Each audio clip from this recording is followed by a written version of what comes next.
Welcome to Pindar Poetry. We hope you learned something new. You'll start by preparing the app and account so offline downloads work. Open Google Translate, sign in if prompted, and make sure you're on a stable Wi-Fi network to avoid mobile charges. Once done, tap your profile or settings, then offline translation. This is where you manage language packs.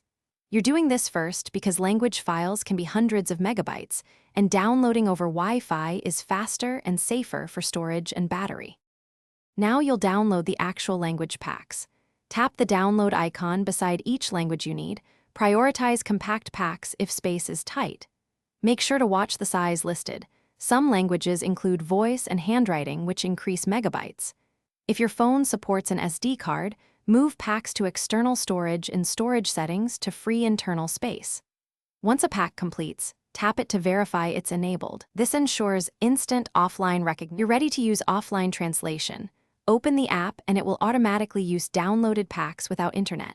Speak, type, or use camera. Results come from local files, so latency is minimal. If translations fail, clear the app cache, confirm the language pack shows as installed, and re-download the pack. This fixes corrupted files. Also make sure microphone and storage permissions are granted, because without them voice input or pack storage won't work. Finally, keep packs updated whenever you have Wi-Fi.